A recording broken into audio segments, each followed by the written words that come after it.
Sim. Sim, professor. Ok.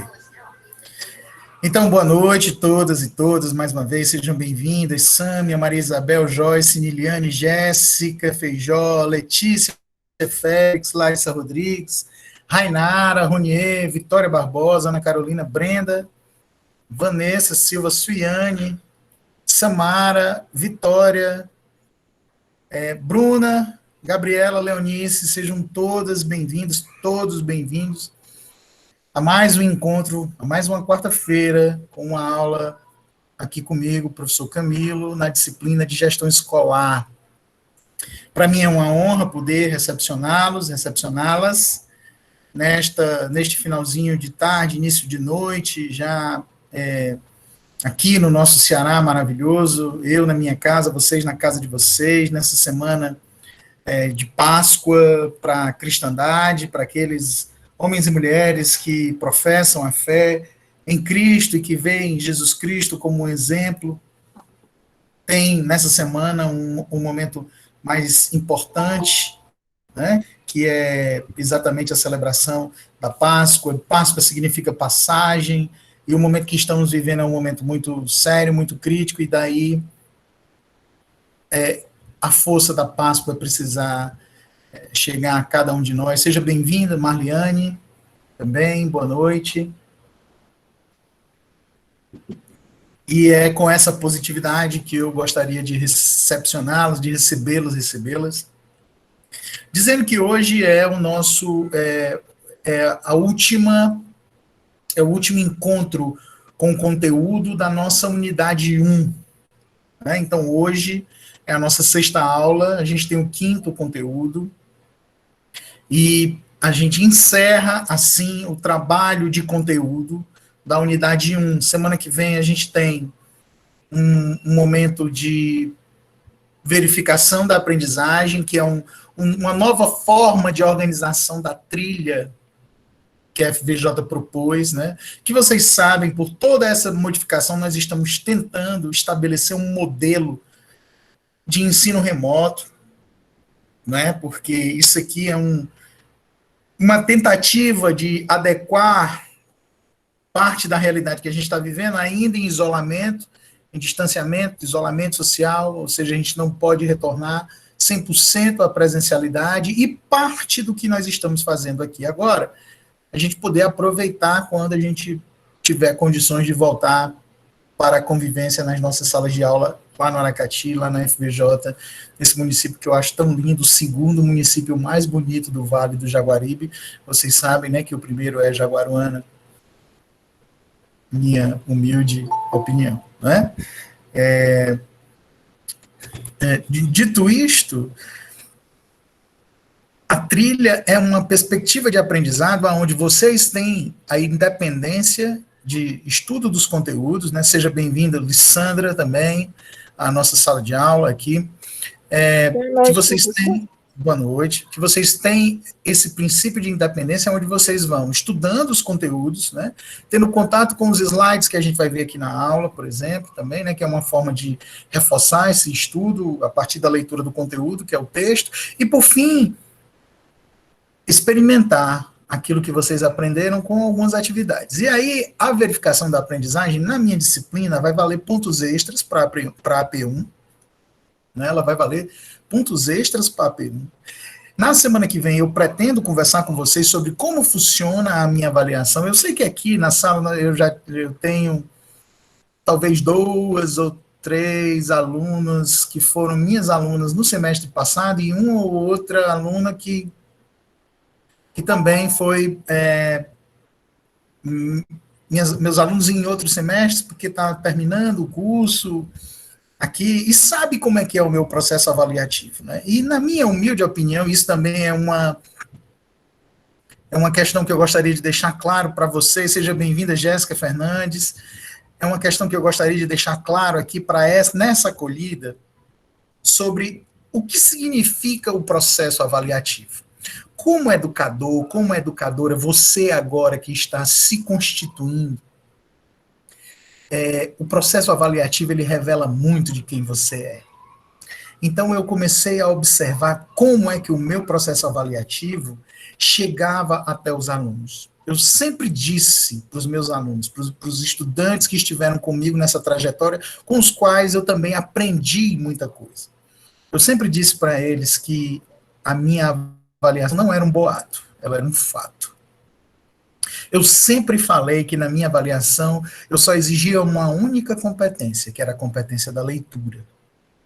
Eu sempre disse para os estudantes que fizeram disciplinas comigo que você pode até passar a disciplina inteira sem ler nenhum texto, mas você vai precisar ler no dia da prova, no dia da avaliação. E alguns estudantes entendem essa culminância porque para mim, o processo avaliativo é sistêmico, não é só a AP1, a AP2. Não é apenas isso. Isso aí são provas, são verificações da aprendizagem pontuais, mas a avaliação ela está no cômputo geral. Eu reconheço que fazer isto agora, aqui, mediado pelas tecnologias digitais, é muito difícil. Porque aí em sala de aula, na verdade, quando a gente estava em sala de aula, eu podia compartilhar dessas experiências com vocês. Olhar no olho, olhar para indagá-los, fazer perguntas, olhar para você diretamente, sentado na sua cadeira e dizer o que você pensa a respeito disso. E aí na minha frente você poder dizer, se sentir à vontade para responder, coisa que a gente tem muita dificuldade agora, né, porque existe uma organização social, existe a organização da nossa vida pessoal, existe a organização da nossa casa, existe a forma como nós estamos recebendo esses conteúdos e o estudo. Então é possível que alguns de vocês agora estejam preparando o jantar, é possível que alguém aqui agora esteja terminando de arrumar a casa, é possível que alguém esteja em trânsito, saindo do trabalho, voltando para casa, é possível um monte de coisa, e eu sei disso, e estou falando isso para que fique gravado, inclusive, porque essas aulas ficam gravadas e alguns de vocês podem ter a oportunidade de ver novamente, né? Ou então alguém que não esteve na presente pode assistir em uma outra oportunidade. É para dizer que eu também passo por isso agora. Né? Agora mesmo, lá fora, minha esposa está na reunião de pais da escola do nosso filho. E eu estava nessa reunião até pouco tempo, e enquanto eu estava aqui ouvindo a psicopedagoga falando sobre questões relacionadas à educação durante a pandemia, eu estava aqui terminando de preparar a nossa aula. Então, daí vocês entendem, é uma coisa bem diferente, uma reunião de pais, a nossa aula aqui, onde eu espero que, pelo menos na minha cabeça, a minha opção é que alguns de vocês estejam com caderno, caneta, estejam aqui, olhando para a telinha, me vendo, e é possível que outros estejam com o celular em algum lugar, com um fone Bluetooth e na casa resolvendo outros problemas enquanto eu estou falando. Isto é possível. E nós precisamos nos adaptar a isto. Nós não podemos ignorar, e é por isso que eu tento sempre trabalhar com um conteúdo palatável, ou seja, o que é que significa essa palavra? Agradável, que chegue a você com qualidade. Eu sei, os meus alunos já reclamaram, e eu tento me trabalhar muito, que de vez em quando eu meto ali uma palavra muito difícil, e que o aluno que está escutando não consegue entender. Isso tem um duplo significado. Para mim, enquanto professor, que eu preciso, na minha cabeça é assim, quanto mais inteligente a pessoa é, mais fácil ela se faz entender. E você, na outra ponta, eu professor numa ponta, você, estudante, na outra ponta, tem que se sentir provocado. Mas por que eu não sei o significado dessa palavra? E aí, buscar uma motivação para dizer, eu preciso estudar mais para entender isso quando alguém disser dessa forma numa outra oportunidade, porque nem sempre eu vou ter o professor para dizer que palatável é uma coisa agradável. Quando eu estou aplicando prova em sala de aula, isso acontece de diversas maneiras. Por exemplo, quando é que o aluno me chama para fazer uma pergunta sobre algo que ele não está entendendo na prova? É um conceito? É uma teoria? É a ideia de um pensador? Não, na grande maioria das vezes é uma palavra que ele não sabe o significado. E isso é extremamente provocador, porque indica uma falta de leitura, do meu ponto de vista para com você, né? Isso indica maturidade. Como assim, professor? Maturidade? Eu não posso querer que alguém que está no terceiro semestre do curso de pedagogia faça reflexões a respeito de gestão escolar como alguém que está no mestrado ou no doutorado.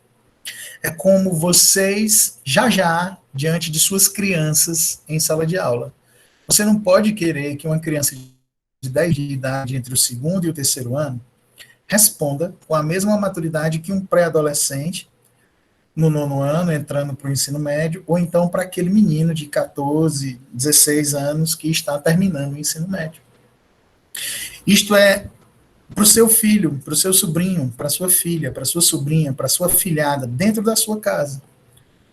Você não quer que, você não pode esperar que uma criança de 5 anos se comporte com a maturidade de um adulto de 40.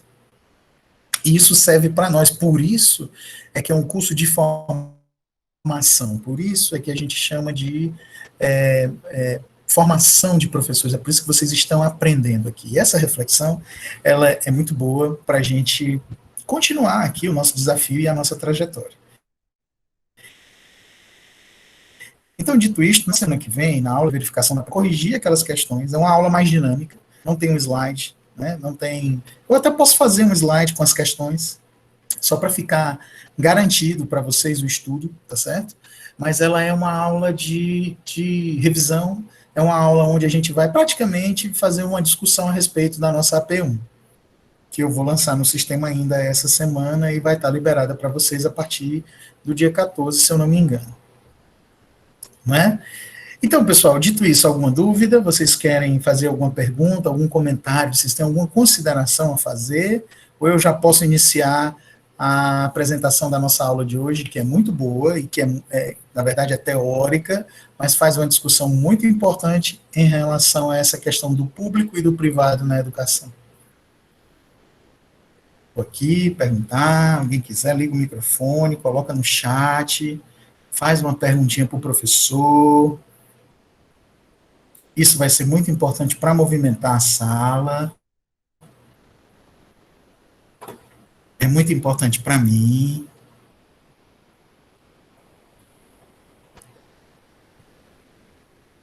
Alguém tem alguma questão? Foi algum absurdo que eu falei? Vocês concordam? Vocês discordam? Tem alguém aqui agora só sentado na mesa olhando para a tela do computador? Tem outras pessoas fazendo outras coisas e tentando ao máximo prestar atenção na aula?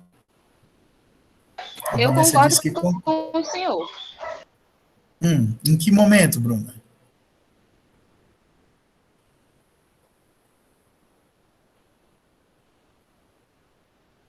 A Bruna caiu. Vamos para outra contribuição. Mais alguém quer dizer um comentário, quer falar um pouco desse momento que a gente está vivendo? Alguma observação? Agradecer, professor. Agradecer pelo momento que o senhor nos proporcionou nessas aulas tão maravilhosas, tão ricas, né, em conhecimento.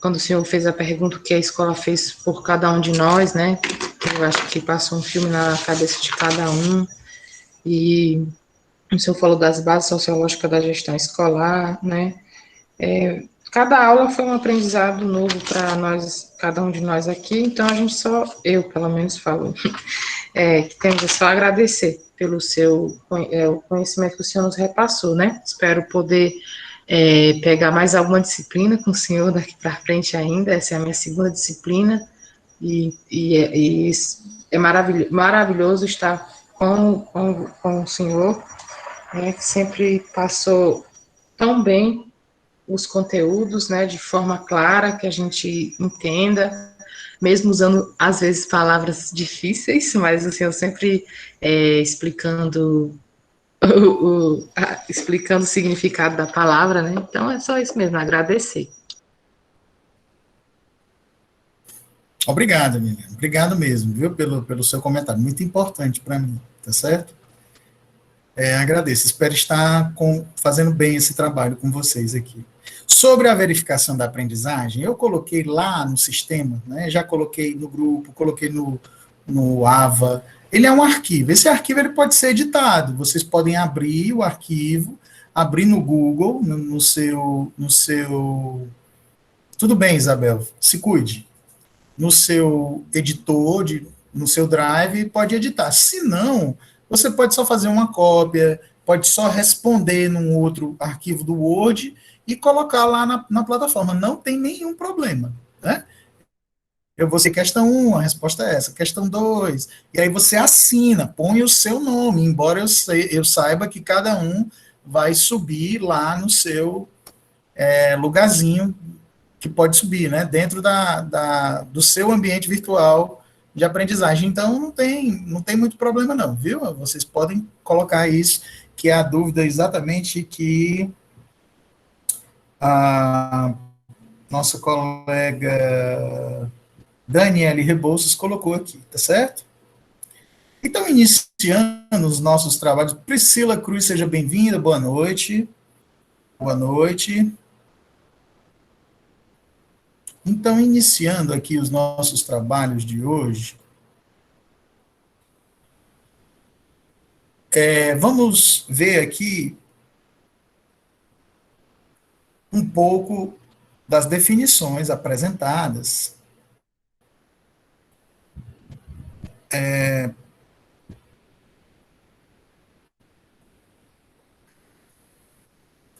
partir daquele texto que eu compartilhei com vocês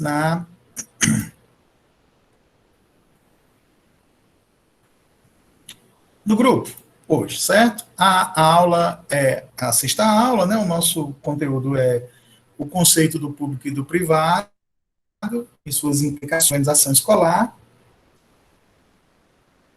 E como primeiro passo, eu gostaria de perguntar para vocês como é que a gente pode entender a seguinte afirmação de Dourado e Bueno, que está lá no texto que eu compartilhei com vocês. Olha só, Dourado e Bueno diz que a educação é uma prática social contraditória, com objetivos e fins nem sempre convergentes, resultantes de sua caracterização como campo de disputas hegemônicas de projetos sociais providos de historicidade e impregnados pelas condições sociopolíticas culturais nas quais se constituem e buscam se efetivar. E aí agora, assim, fiz essa leitura e eu tenho certeza, porque não foi fácil para mim, eu tenho certeza que deve ter sido difícil para vocês também, entender o que é que estes dois autores, o que é que eles quiserem, o que é que eles querem dizer, né, com essa afirmação. Veja bem, a educação é uma prática social contraditória, com objetivos e fins nem sempre convergentes. Ou seja, se a educação é uma prática contraditória, então nós temos vários tipos de educação sendo oferecidos. Com os objetivos e fins nem sempre convergentes, é porque estas educações que têm objetivos e fins diferentes nem sempre querem a mesma coisa, resultantes de sua caracterização como campo de disputas hegemônicas de projetos sociais providos de historicidade e impregnados pelas condições sociopolíticos culturais nos quais se constituem e buscam se efetivar. Então, qual é o sentido dessa frase se a gente for pensar, por exemplo, na nossa escola pública do município em que cada um de nós mora? E, se vocês tiverem um pouco mais de idade, assim, um pouco mais de 20 anos, um pouco mais de 30 anos, de quando surgiram as primeiras escolas particulares desse mesmo município, tirados aí Aracati e talvez o Beberibe, que tem outro tipo de escola ainda diferente do que é uma escola pública para uma escola privada, né?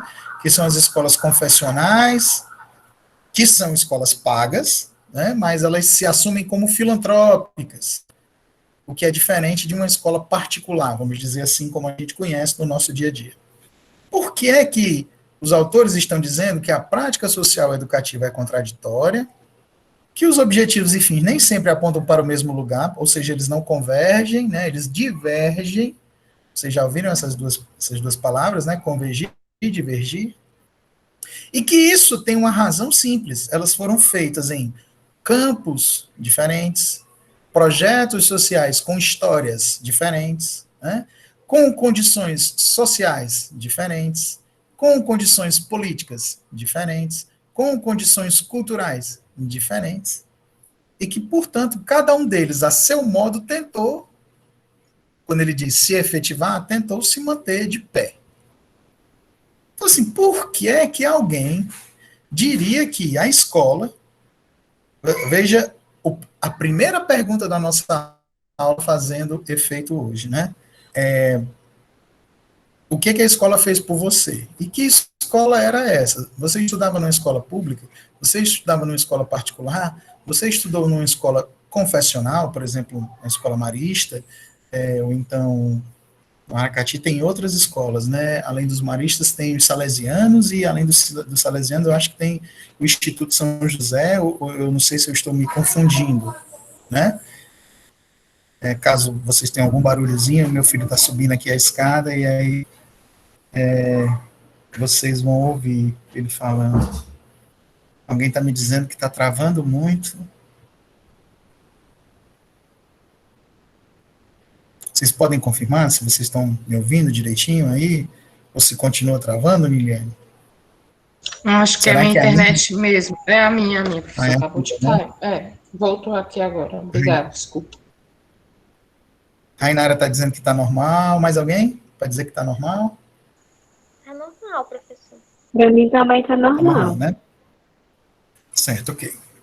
É porque minha internet é muito ruim mesmo, e quando eu estou aqui com vocês, eu tento colocar todo o plano de dados para a gente aqui, para que ela não caia, mas eu já participei de inúmeras reuniões onde eu estou falando, e para os meus colegas eu estou travado lá na tela, tá certo? Mas voltando aqui às nossas discussões, certo? Talvez seja difícil para a gente entender essa ideia de que, como prática social, a gente tenha vários tipos de escola, né, e que essas escolas têm objetivos diferentes. É muito difícil para mim entender, porque na minha cabeça a função social da escola é a mesma, seja ela em qualquer lugar, né? É ensinar os nossos filhos, é formar para a cidadania, né? Se a gente perguntar isso, como eu perguntei para vocês na primeira aula, talvez sejam essas as respostas que cada um de vocês dê, né? Mas será que vocês não veem, por exemplo, objetivos diferentes numa escola que está no interior do Aracati, num assentamento rural, de uma escola confessional, de uma escola particular que funciona no centro da cidade? Então é isso que os autores estão querendo dizer, né? Quando ele fala práticas sociais contraditórias, é porque lá na escola do campo, essa característica, inclusive como a gente aprendeu na aula passada, sendo escola do campo um tipo de modalidade, vocês lembram que a gente viu, né? Os alunos, os professores, o trabalho, o projeto pedagógico, a gestão da escola tem um contato diferente, tem objetivos diferentes de quem está lá no centro da cidade, numa escola aqui em Fortaleza, como é o Ari de Sá, o Farias Brito, 7 de setembro, com foco no Enem, na universidade e na formação da elite do nosso estado, nas nossas cidades, porque é onde os filhos da elite estudam, né? E aí, se você pensar numa escola militar, por exemplo, no colégio do Exército, não é o colégio da Polícia Militar também tem essas ligações, mas vamos pensar na escola federal, na escola do Exército, ali que fica aqui em Fortaleza, na Santos Dumont.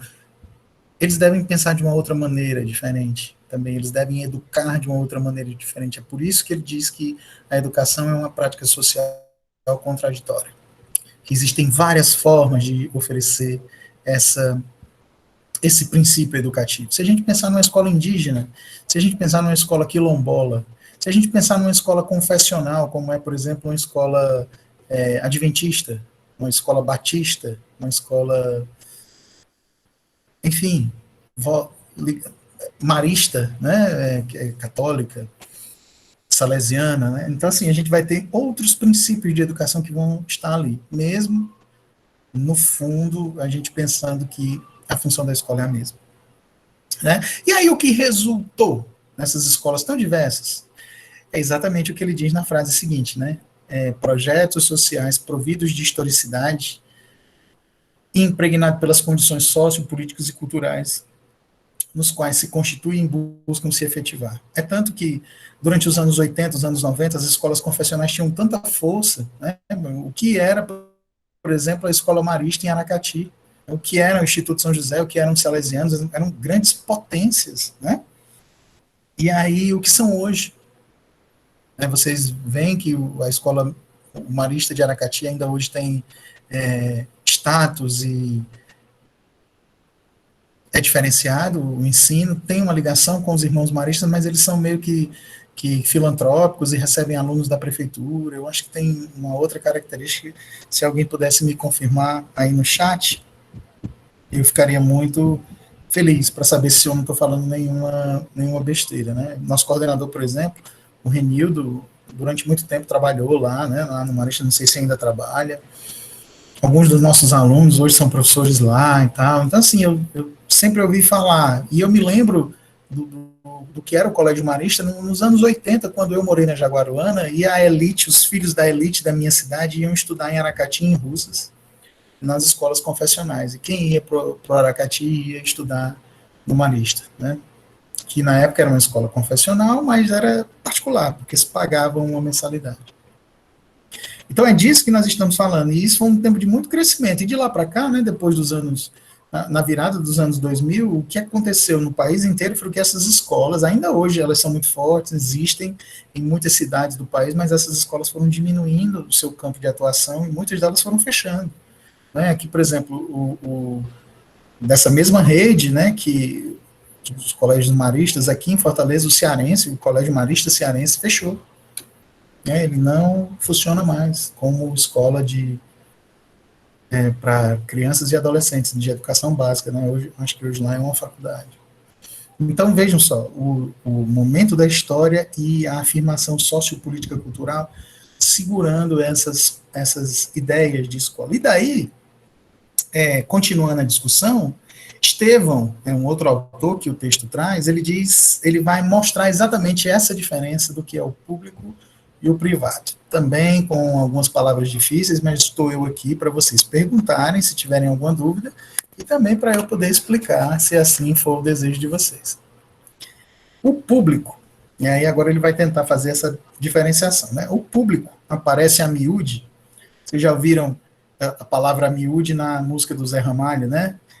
Eu vou te jogar no pano, a miúde, eu vou te jogar num pano de guardar confete, ou seja, a miúde é regularmente colocada ao sistêmico, ao manifesto, ao formal, ao generalizável e, de algum modo, também ao universo cultural dos símbolos e rituais partilhados e ao poder publicitário. Ou seja, o público aparece de uma maneira, em geral, como algo que é para atender o povo. Público, o povo. E quem são, na verdade, quem é o povo, né? O povo somos todos nós. O Gregório veio dar boa noite para vocês. Boa noite. Boa noite. Aqui, cara. Aqui, ó. Boa noite. O papai está mostrando aqui, certo? E os alunos estão vendo ali, ó. Eu sou professora. Agora dá um tchau. Tchau. Tchau, Gregório. Pronto, tchauzinho do Gregório. Obrigado pela acolhida. Coisas do home office, né? Vocês viram ontem que o Twitter do Ministério da Defesa dos Estados Unidos, o Comando Maior das Forças Armadas, tweetou lá assim, L, ponto e vírgula, x, h, f, f, f, f. Aí alguém perguntou se eram os códigos de uma bomba nuclear, né, e eles lançaram uma nota dizendo que não, que foi uma criança que passou lá os dedos no teclado, o pai trabalhando em casa, né, no home office, o general lá, o major, sei lá, deixou lá o computador aberto e o menino foi lá e apertou no enter e tweetou. Do mesmo jeito faz o Gregório aqui, entrando na nossa discussão sobre Público e privado, né? Então, assim, o público é aquilo que está colocado para atender o povo. E quem é o povo? O povo somos todos nós. E aí agora vejam o que é que ele pensa como privado. Ao passo que privado está aí na quarta linha, né? Na esteira da sua etimologia, ou seja, no sentido da palavra, é vinculado a um certo sentido de privação, ao que se encontra afastado ou isolado da sociedade pública e, simultaneamente, ligado aos recursos próprios, propriedade, né? Privado, propriedade privada. Ao uso individual e doméstico, ao íntimo, ao que não está sujeito à intrusão de outros, ao que não é festivo, ou seja, nem todo mundo pode meter a mão. Então, assim, é um trecho do texto de difícil compreensão para dizer o seguinte: o que é público? Público é o que é de todos. E quem são todos? Somos nós, todos, ricos, pobres, quem tem documento, quem não tem, preto, branco, homem, mulher, menino, adulto, velho, todos. Né? E o que é privado? É aquilo que é meu. É de uma esfera particular em que outros não podem pôr a mão. Ele acabou de dizer aqui, né? Ó, não está sujeito à intrusão de outros. Então, acho que ficou claro isso aí, né? O que é público e o que é privado. Ou seja, o privado é reservado para o secreto, o informal, o particular, o individual, o interpessoal e ainda para o poder oculto. Uma coisa própria, minha. Qual é a questão que a gente precisa colocar em relação a essa diferenciação? Vejam bem, meio que amarrando os limites dessa discussão. Público e privado são categorias expostas a uma dupla contaminação e tendem a tornar classificações nela ancoradas cada vez menos pacíficas e mais carregadas de dubiedade. Então, o que é público? O que é privado? Se público é o que é de todos e todos somos nós, público é o que é de todos e todos somos nós, por que existe o privado, que é só para alguns, que é só de alguns? E sendo público aquilo que é de todos, na verdade, o que resta ser público? Quando a gente nomina algo que é público, né? Veja bem o que ele diz, o que é a categoria exposta à contaminação. Né? Eu vou dar um exemplo aqui simples para todos vocês aqui, que hoje a gente não está podendo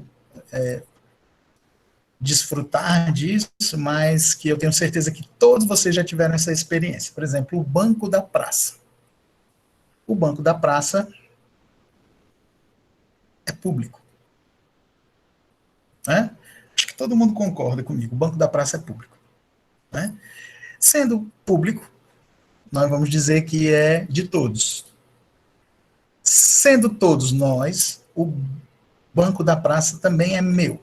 Ele é meu, ele é teu. Ok? Todo mundo entendeu até aí? Sim. Sim. Até aí tá tudo bem, né? Assim, o banco da praça é um bem público. Se ele é público, ele é de todos.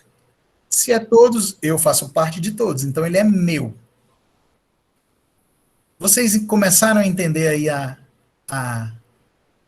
o que ele chama de dubiedade? Ele é de todos, mas eu não posso dizer que ele é meu?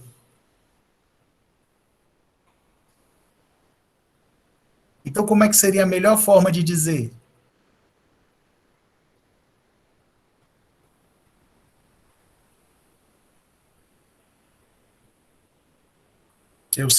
Lembrem-se, a pergunta, a resposta não é a mais difícil.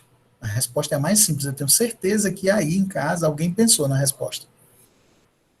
Alguém deve ter dito assim, bem, a melhor forma de dizer é... De Fale. todos nós.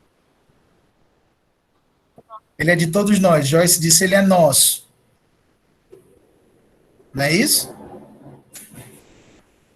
A Daniele diz, ele é nosso. Seria a melhor forma de dizer, né?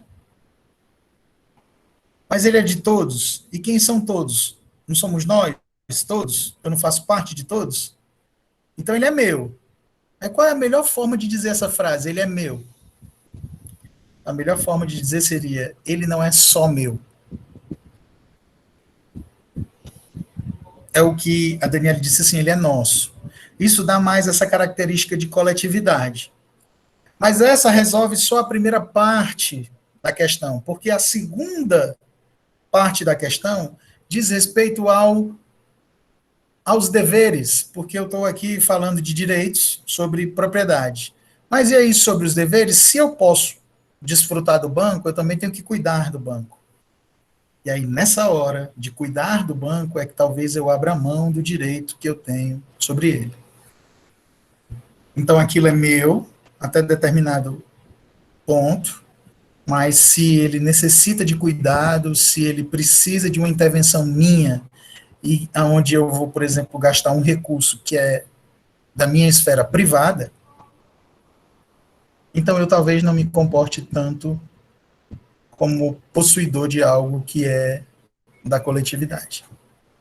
É como ele diz aqui, ó, numa perspectiva jurídico-administrativa, o público identifica-se pela manutenção e gestão do poder governamental ou das entidades de direito público, e o privado pela gerência e propriedade das pessoas físicas ou jurídicas de direito privado. Então, quem é que tem que cuidar do banco da praça? Nessa perspectiva.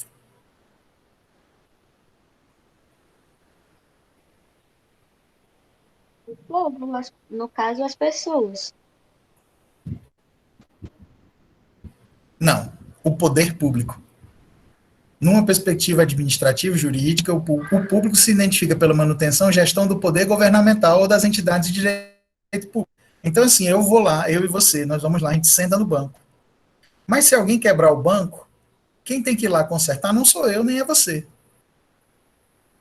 Quem tem que fazer isso é o poder público, que vai utilizar os nossos recursos, né, de forma direta. Nós depositamos esses recursos na mão deles de forma indireta. Então, deixa eu tentar explicar para vocês, em algum momento da vida de vocês, vocês precisaram tomar remédios diferentes, 2 remédios diferentes no mesmo horário, por exemplo, assim, um remédio para dor de cabeça e um para um antialérgico. Foi no médico, eu disse que é uma alergia e você vai ter como consequência uma cefaleia, uma dor de cabeça muito forte, então você toma isso aqui para alergia e isso aqui para a dor de cabeça ao meio-dia, na hora do almoço. Alguém já passou por uma experiência assim? Sim. Sim. Se você já passou, sim, né? Se você já passou por isso, você vai entender o que é esse princípio da seletividade. Você está tomando 2 comprimidos na mesma hora, mas cada um tem um objetivo diferente. Cada um vai para um lugar diferente, cada um combate uma coisa diferente. Não é isso? Quando a gente paga o nosso imposto, isso não é assim que acontece. Lá no final do processo, eles vão para lugares diferentes. Mas quando a gente está pagando, né, os centavos que a gente paga no imposto ao comprar uma caixa de fósforo, por exemplo, eles vão para um grande mecanismo arrecadador. E aí é o tesouro, né? E aí quando se chega lá, essa parte do tesouro vai consertar a estrada, essa parte do tesouro vai pagar os insumos da saúde, essa parte do tesouro vai pagar a educação pública, essa parte do tesouro vai para uma verba de gabinete que chegou numa prefeitura e que o prefeito, por sua vez, utilizou para consertar o banco da praça. Mas você não sabe no princípio, na hora que você está pagando o imposto que está na caixa de fósforo, no que é que ele vai ser utilizado. A gente não sabe, né? Então, há uma confusão nesses princípios, é por isso que o autor diz assim, cada vez é mais difícil separar essa esfera do público e do privado, quando a gente entende o público como tudo e que pertence a todos, mas que em algum momento desse relacionamento, a gente não sabe dizer, mas qual é o meu papel diante disso? Como cidadão, como alguém que vai utilizar recursos próprios para resolver esse problema. É a última coisa lá, é a última frase do slide. As duas esferas assumem conotações diferentes, diversificadas, dependendo do olhar que é lançado. Então eu não sei muito bem o que fazer, ou como ajudar, ou como resolver, ou como me posicionar. E isso, pessoal, por mais que seja para nós aqui uma aula de teoria, uma aula que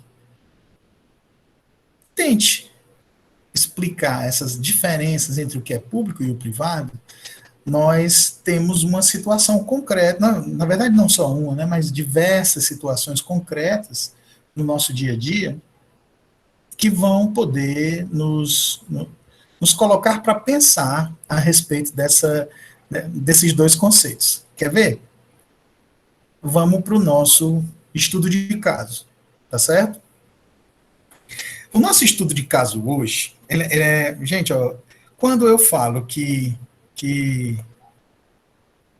um bom professor é tipo assim, poxa, mas o Camilo está querendo aplausos, não é isso, né? Eu trabalho numa escola de educação profissional e nós somos 49 pessoas ao todo, né?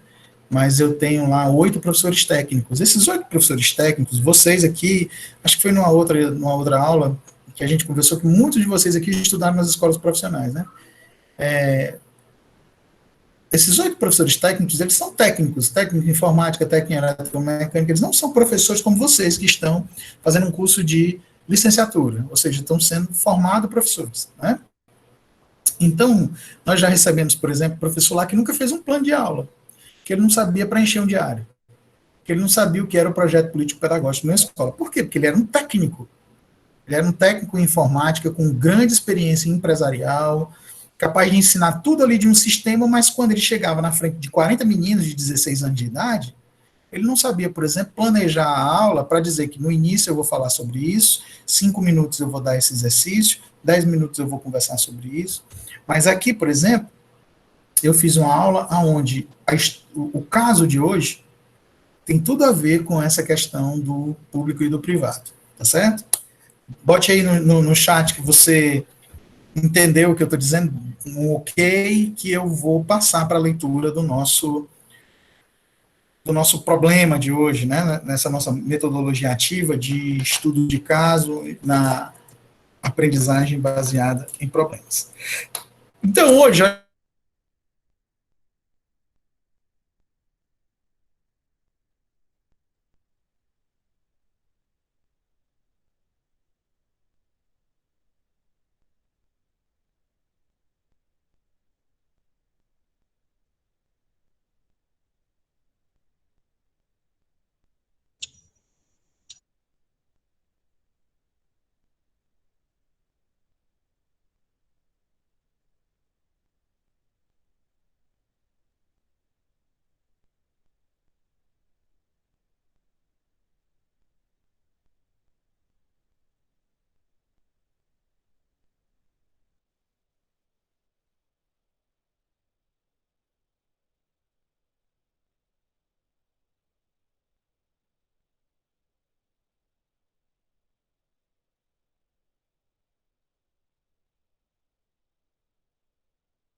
Oi, gente. A minha internet caiu. Opa, parece que eu voltei.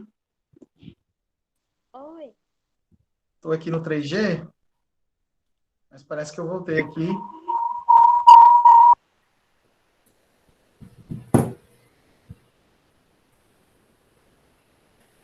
Vocês estão me ouvindo de novo agora? Sim.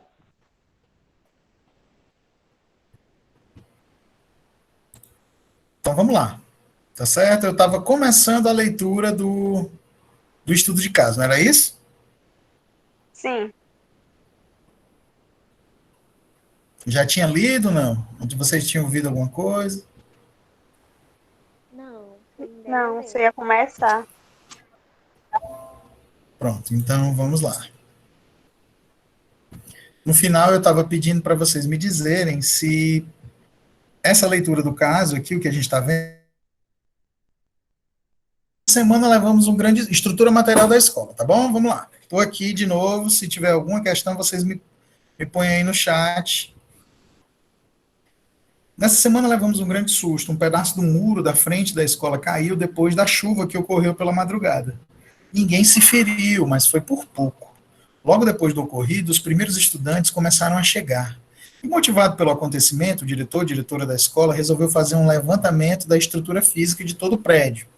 Descobriu que há goteiras em várias salas, algumas tomadas elétricas das salas de aula não funcionam, que o telhado do pátio também está comprometido, assim como outro pedaço do muro que fica por trás da cantina. Ele viu que apenas 3 bocas do fogão da escola estão funcionando, que os vasos sanitários do banheiro feminino estão sem as tampas, e os assentos. E no banheiro masculino, 2 dos 4 bojos estão entupidos. Percebeu que algumas lâmpadas estão queimadas, que os ventiladores precisam de manutenção. E, por fim, lembrou-se da falta de material de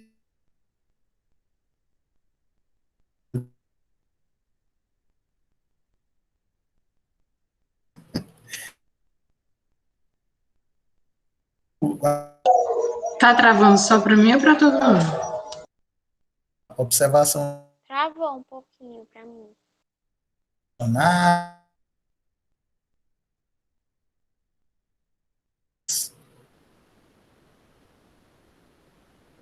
A pessoa tá travando. Gravando de novo.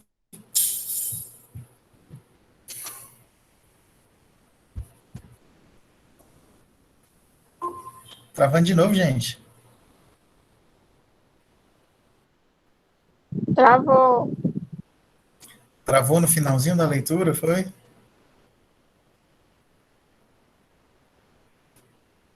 Isso.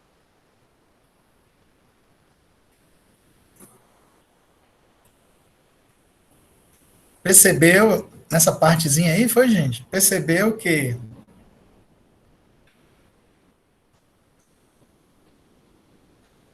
algumas lâmpadas estão queimadas, que os ventiladores precisam de manutenção e, por fim, lembrou-se da falta de material de limpeza e de escritório. Se deu conta, admirado, que não sabe como a escola está funcionando. Vocês ouviram até aí? Foi.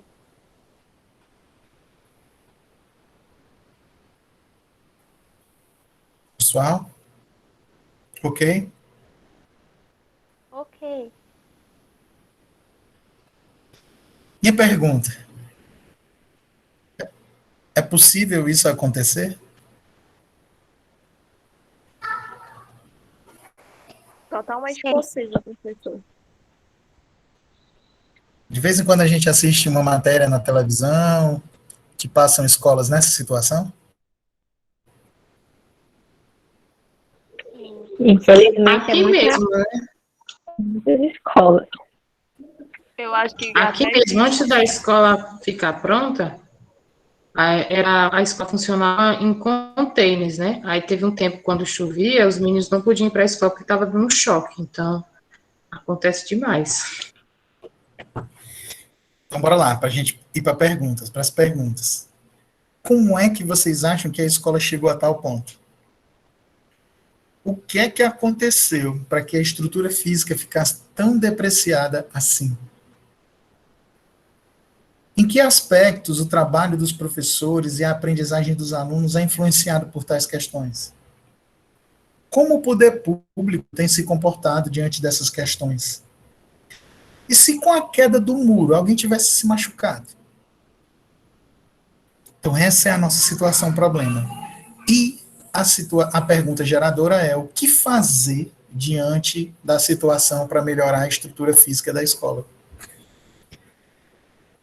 Eu vou copiar aqui, gente, eu vou colocar isso no chat para vocês pensarem um pouco a respeito disso, sabe?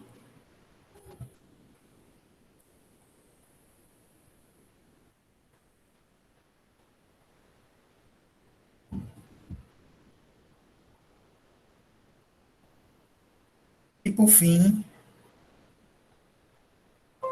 colocar também aí a pergunta geradora.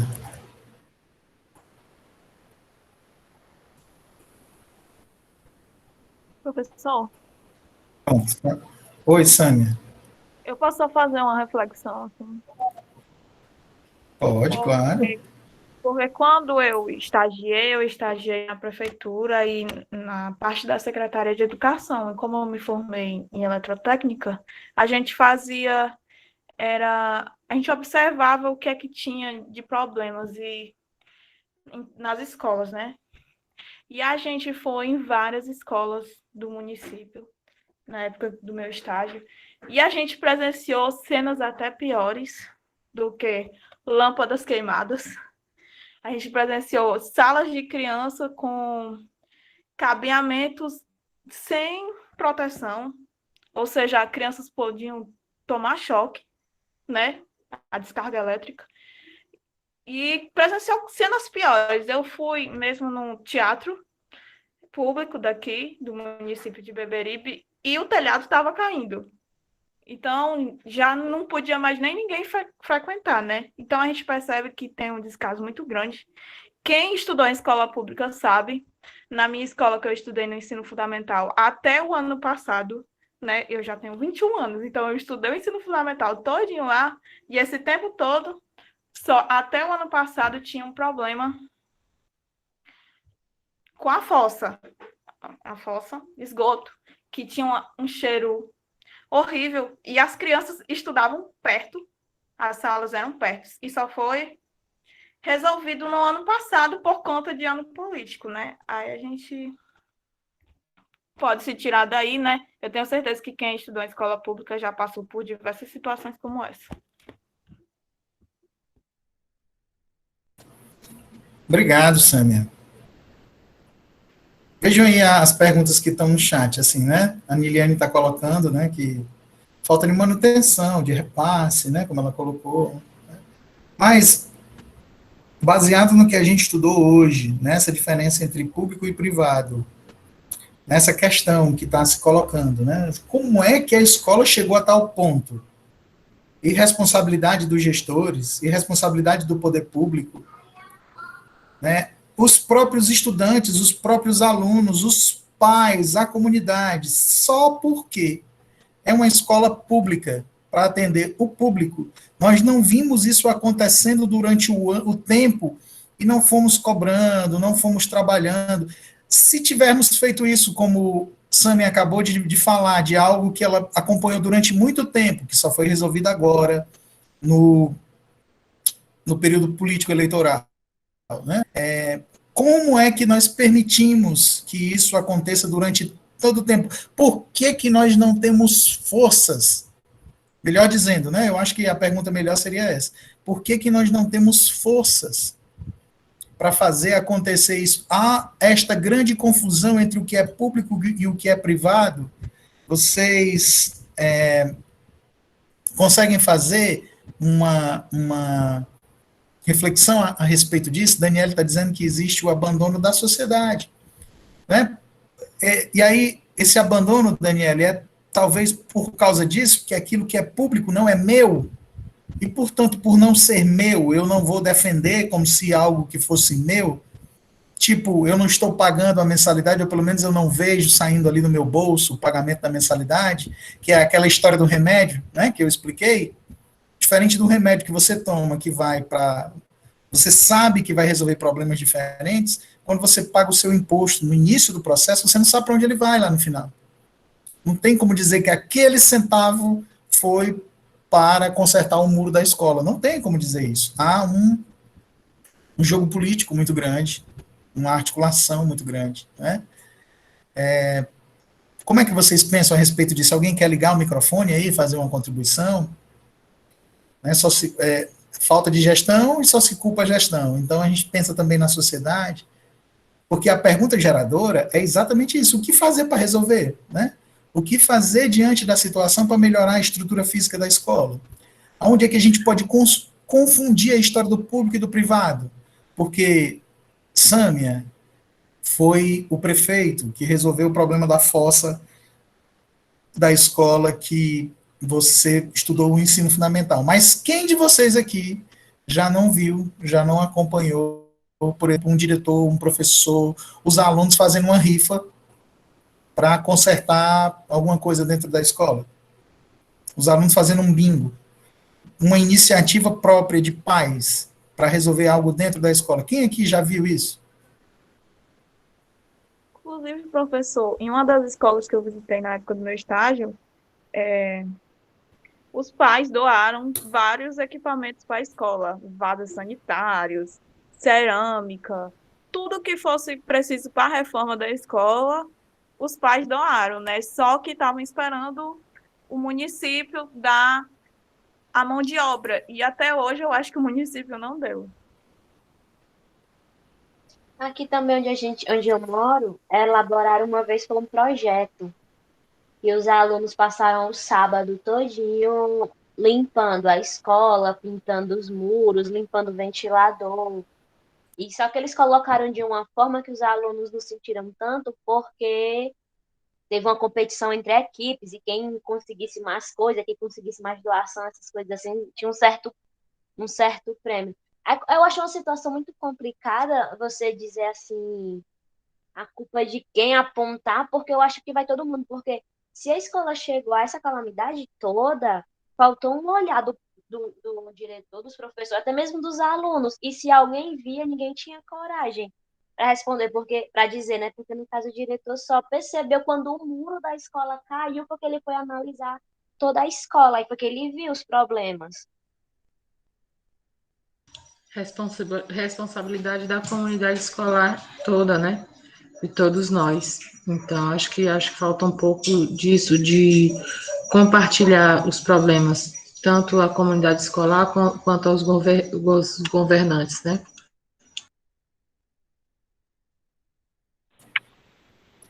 E falta Sâmia, muito também o Letícia. Pode falar, Vanessa. Falta muito também um sentimento de pertencimento, né? Eu também pertenço àquilo, aquilo também é meu, né? É muito difícil, assim, falar disso também, porque, infelizmente, a gente vê muito esse descaso, né, do poder público, esse negócio, falta verba para isso e aquilo, mas a gente tem que sentir que a gente pertence àquilo, aquilo é nosso, a gente sabe, o poder público não liga muito, ficar escreviando, fazer aquela obra, mas algo que sempre as escolas precisam mais é nosso, né? Vamos cuidar, é um pertencimento. A gente tem que preservar também, né? É muito complicado.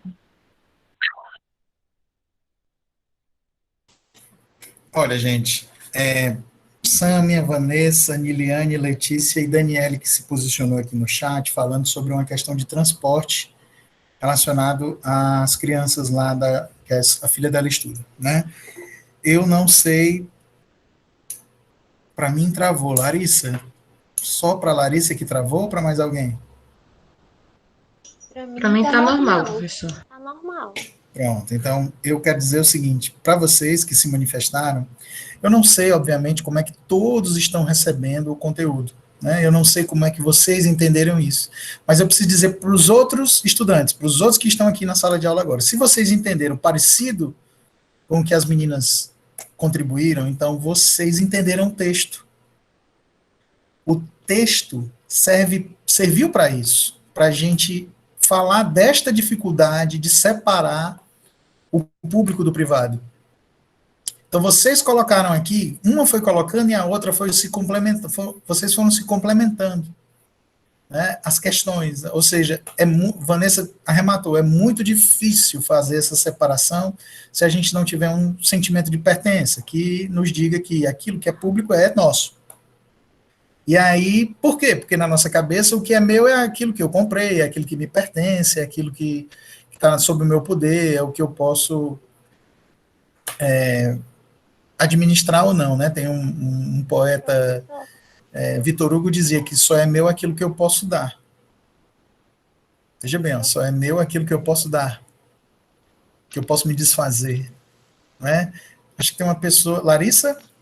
Oi, tá me ouvindo? Estou ouvindo. É interessante, né, que nessa questão pública, né, acaba que a gente sempre tendo que cobrar. Não era para ser assim, né? Era para ser bem administrado e tudo, mas quando se fala do privado, quem tá pagando diz, eu tô pagando, eu mereço assim, assim, de qualidade. O espaço e tudo porque eu tô pagando. E quando já se vê do privado, se espera muito dos que estão em cima, né? Em investir, em ajudar. Só que a gente também tem que ter mesmo esse sentido de pertencimento e luta dos direitos, já que eles não se movimentam nesse olhar, a gente defender também, né? Pertencer, ver que é preciso também, mesmo sendo de escola pública, um bom lugar, mantido com segurança, que nem nessa questão, né? Do caso, poderia ter acontecido um acidente, né? Algo muito pior. Como diz, se alguém tivesse se machucado, né? Aí foi que ele foi pensar nisso. Então, se realmente só acontecem as coisas, só vai pra frente, se a gente cobrar, é cobrar mesmo dele. Não era pra ser assim. Eu que era pra ser uma administração que a gente pudesse se sentir mesmo respeitado e valorizado de ver que tem sido investido. Mas já que tem que ser cobrado, ir em busca dos direitos, não deixar acontecer, porque eu creio que isso aí foi a questão de acomodação, né? Porque para chegar a esse ponto dele ficar surpreendido de não ter questão até de material de limpeza, é muito extremo, né?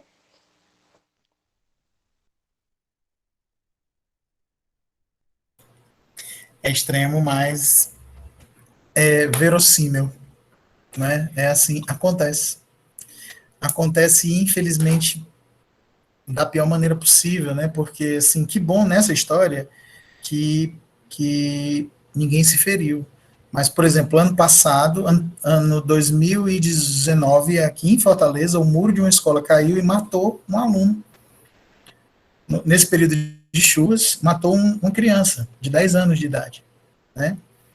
E aí é que porque assim, é possível que existisse um olhar para dentro da escola, né, e que as coisas ali estavam acompanhando, estava todo mundo direitinho, aí o muro caiu e matou uma pessoa, e lá dentro da escola tivesse tudo equilibrado, né, assim, é muito comum nesse tempo de chuva essas escolas mais antigas, né, escolas estaduais mais antigas, que tem um grande território, um muro grande, antigo, chuva, cai o muro, né, e assim, é muito complicado, e aí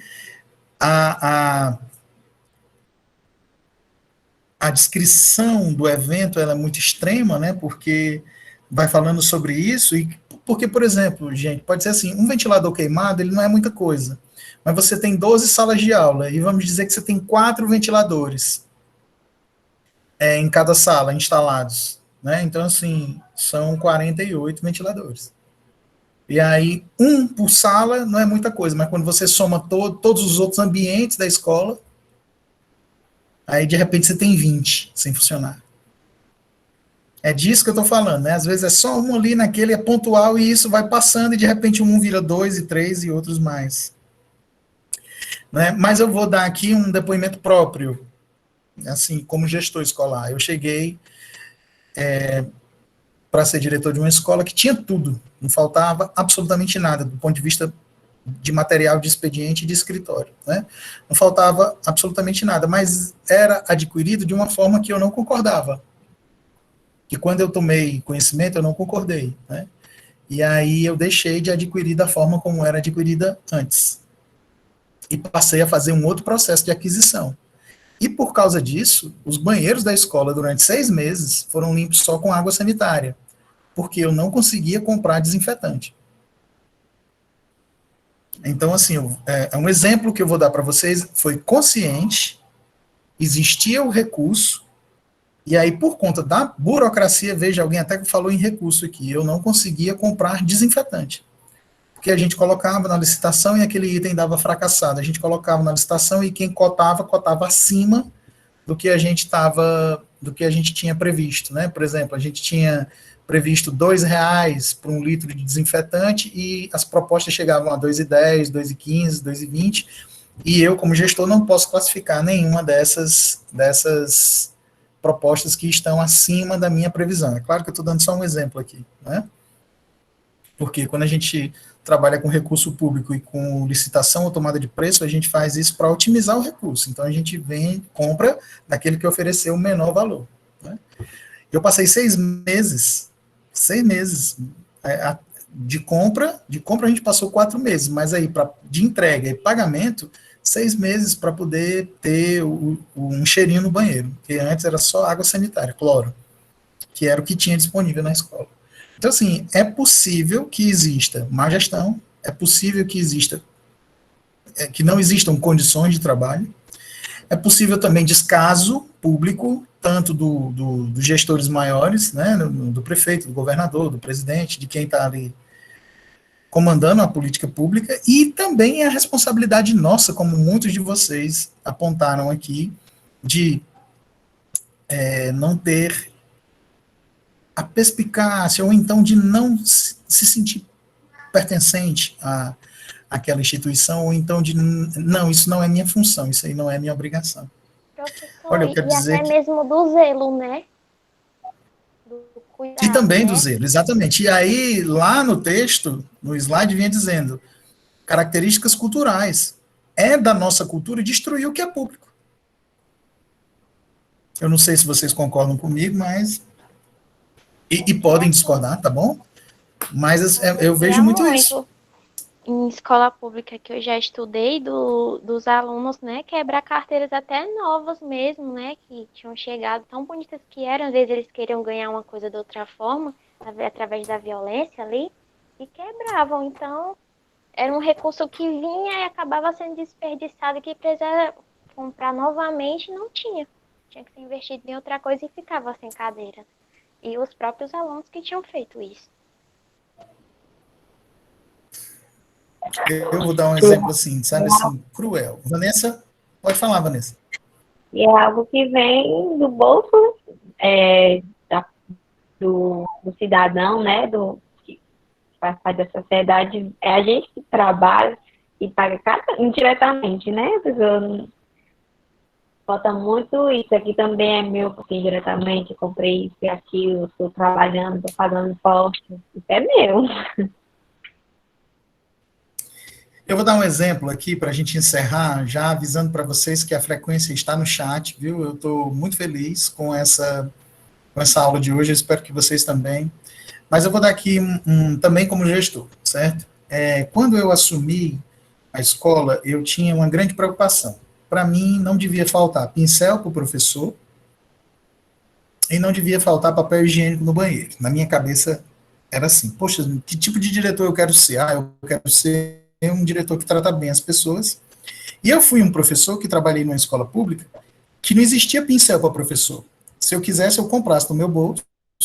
Então, tinha um pincel na secretaria com um apagador e a gente compartilhava aquele pincel. A gestão comprava, ela não deixava faltar, mas ele era sempre emprestado. Então, tinha hora que estava comigo e o professor ia lá na sala e dizia assim, Camilo, me empresta aí o pincel. E eu emprestava para ele. Então, às vezes, era eu que ia lá e dizia, ei, fulano, me empresta o pincel. Aí eu comecei a dar minhas aulas no giz e depois em lousas divididas, que era metade a fórmica e a metade do giz. E quando eu não queria incomodar o meu colega que estava com um pincel, por exemplo, era um professor de matemática e ele utilizava muito, eu pegava a minha caixinha de giz. Então, quando eu me tornei gestor, eu quis não faltar pincel e não faltar papel higiênico no banheiro, né, na minha cabeça.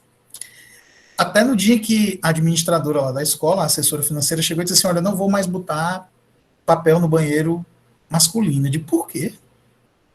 E aí ela começou a me levar ao banheiro e me mostrar o que é que os meninos faziam. A gente colocava papel higiênico, porque, gente, eu trabalho numa escola de tempo integral. Vocês aqui, alguns de vocês estudaram numa escola de tempo integral. Vocês sabem o que é não usar um banheiro durante o dia inteiro? É uma coisa muito difícil, né? As meninas, obviamente, né? E para os meninos também, né? Mas, enfim, e não ter papel higiênico, enfim. E aí, quando eu chegava no banheiro, os meninos tinham pego o rolo de papel higiênico intacto, ali, colocado dentro do vaso sanitário e dado descarga. E tava aquele bolão de papel inchado.